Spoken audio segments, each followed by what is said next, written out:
What's up YouTube? Capital G here. Got a couple of really good replays involving Birds. Now I'm going to say at the beginning of the video, Birds are not an archetype that really strike fear into the heart of many players, myself included. In fact, I would probably recognize them as one of the worst archetypes in the Arc V era. And when I did my excellent adventures, I did try to convey that Birds are not like the best archetype by any stretch of the imagination. But one guy reached out to me and he was like, yo Cap, that guy's build was absolute trash. Let me show you what Birds can really do with a good build. And I watched these games and I was like, yo, this might change my opinion, because this was against meta decks and these were overwhelmingly matches that were kind of dominated by Birds. So I'm gonna go ahead and roll this, and again, you guys can see that this is against a competitive meta deck. Obviously the Invoke Windwitch deck is one that tops regionals, topped the last YCS, so this is not a scrub tier deck. And you know, he opens with the Ice Bell, and that is countered by Maxi.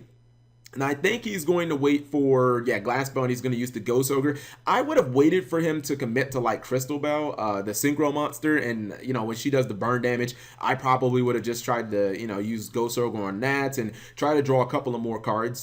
That's just my opinion. But anyways, he does still open with a semi-decent back row. Like, he's got the Solemn Warning, he has the Artifact Sanctum, and that can be used for Morale Attack or Artifact Siphon. Then he has a Scythe here, which if he's playing Begal Tech, he can summon that with, you know, Begal Tech. So it's not the worst, but you know, these Birds have some play. So he's gonna open with Aratama, which is basically the Stratos for spirit monsters, or you know, it can get you a copy of your Nikitama, which is cool because if you pitch Nikitama as he did right here, well, he didn't pitch it, but he sent it to the graveyard for Brilliant Fusion as his light card. It actually lets you draw a card as long as you have a spirit on the field, which he obviously does. So just off this Brilliant Fusion, guys, he's actually going to go +2 off of this, which is pretty stupid. In addition, that he gets a second normal summon. Now here's where it gets even dumber, right? So he normal summons Izanami using his second normal summon from the Seraphronite, and he pitches a Nikitama in his hand to get the Nikitama that he originally sent to the graveyard. And since Nikitama's draw effect is not once per turn, he's going to draw an additional card. So he's actually drawing a lot of cards. Now this guy does chain the Artifact Sanctum because I think that he didn't want to deal with like maybe a Utopia the Lightning or something like that. He activates the Spirit, or excuse me, the Bird Calling, and he's going to Solemn, but unfortunately for him, we can see that he has a couple more copies in his hand, so that's really not going to actually do much. And this is even crazier. He uses the Bird Calling, and he pitches the Nikitama that he got back from the graveyard in his hand to Ritual Summon, which means he is going to draw a third card off of Nikitama just this turn alone. 3 cards off of basically like just a Nikki. That's incredible, man. So then he finally pitches a spell that he didn't need in his hand, so that, Seraphronite can actually get her original attack, 2300. And I mean, just look how he has completely destroyed this guy's board. He also got the Bird Crane out of his deck because he did spin the monsters back, or excuse me, he spun the back row back to this guy's deck, his opponent's. Now this was one of the really smart things, and I never actually thought about this. You see that when he tries to go Ice Bell again, and he goes for the well, I guess he got another copy of Ice Bell. That's kind of weird. You see he's going to activate Icarus Attack, and he uses one of the tokens, because that was one of the things about Birds I didn't really like. I was like, what are you supposed to do with these tokens? I never thought about actually just using Icarus Attack during your opponent's turn to try and disrupt them, because obviously rituals aren't really known for traps. But he's going to Icarus Attack. He's going to blow up a couple of cards, and it's looking really good for him right now. Now he is going to Ritual Summon during his opponent's turn. I don't even think that he needed this, but here's the crazy thing. Since Bird Crane is on the field and he summons another Crane, he's actually going to get to draw a card because of the Bird Crane's effect. So he's going to summon the Raijin, which is going to put like Seraphronite face down, but you can see it's really not doing much. He's going to get 2 more tokens, and he could just Exceed right here if he wanted to. Although, I don't know, maybe the Raijin would kind of scare him off from that, because Raijin would book him with a monster. He's going to now summon the Shinobaron Peacock. That's going to spin these back, or it's going to bounce him back to his hand.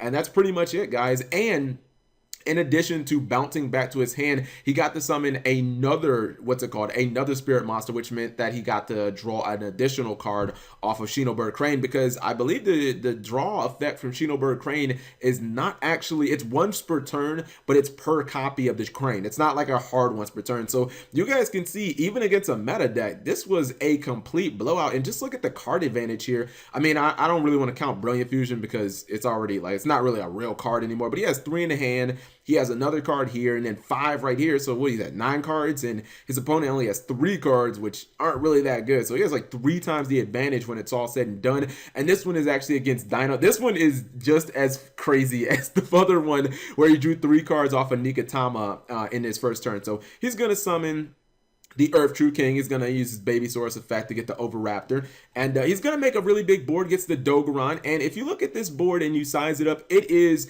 I mean, it's a lot of damage on board, and he has the ultimate conductor, which I imagine he would want to blow up the Baby Source for that. That would probably be my guess. And then he has Maxi as well, but just watch how he is going to get trolled so hard, right?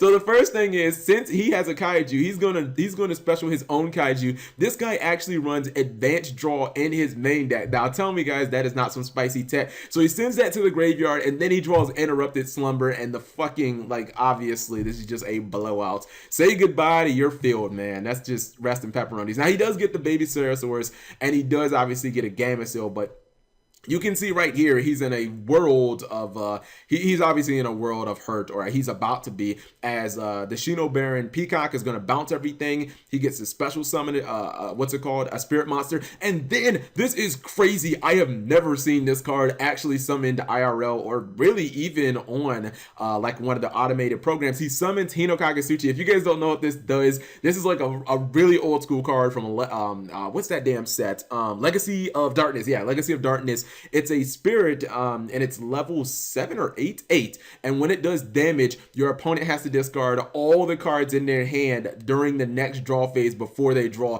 So even if he somehow survives this damage on board, which, spoiler alert, he's not going to, he would have to discard his entire hand anyways, and he would only have 1 card, unless he has like a Battle Fader that is just obviously invisible. So he's gonna get OTK'd, and again, it didn't even matter that he had Maxi here, because let's just say for somehow or some reason that it wasn't actually game-ending damage. Maybe he used Upstart or something like that. It wouldn't have really mattered. This guy would have only actually had 1 card anyways, because everything in his hand would have gotten discarded. So Shino Bird's definitely putting in some work, and I think I'll probably go ahead and put an annotation, or you know what, maybe I should just go ahead and profile this. I'll either profile it, or I'll put an annotation, or excuse me, I'll put a link in the description that can get you guys the deck list for this. So thank you guys for watching as always, and subscribe if you have not already.